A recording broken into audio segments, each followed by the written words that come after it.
I think one of the hardest things to deal with when you've experienced abuse, particularly when it's narcissistic abuse and there's a lot of psychological and emotional abuse, a lot of gaslighting, confusion, and self-doubt, is when other people invalidate your experience or refuse to see what's going on. And I wanted to kind of reframe that a little bit in your recovery and to validate you and talk about how it's not because what you experienced wasn't bad and wasn't real.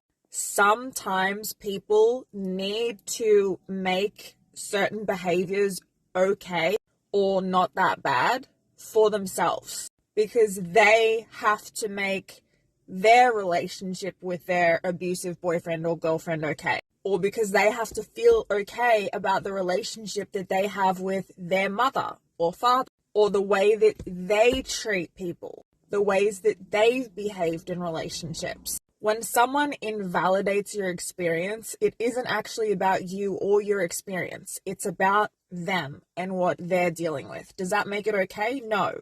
But it does mean that you can depersonalize it. The other thing is some people have to desperately cling on to this incorrect belief that there is good in everyone, that you can change people, or that you can love someone out of being a fucking monster. Delusional as that is. But sometimes people have to play the devil's advocate or minimize or question your experience or put qualifiers on your experience because they have to believe certain things in order for them to feel okay in the world. And it doesn't mean it's right or that it's true. But it's important to understand these things when you go through life and you have friends or family or associates who terribly invalidate you and terribly invalidate your experience and say things that are just so wrong. But it's important to understand that it doesn't mean your experience is invalid. It doesn't mean that you're wrong. It doesn't mean you weren't abused.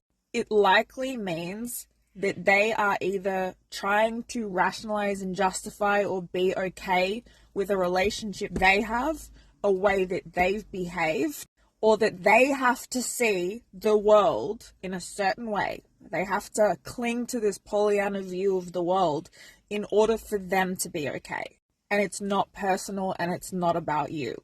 And if you're new here, I'm a narcissistic abuse educator and a narcissistic relationship recovery coach. Make sure you hit follow and you can book a session with me through the link in my bio. Also jump across and follow me on YouTube.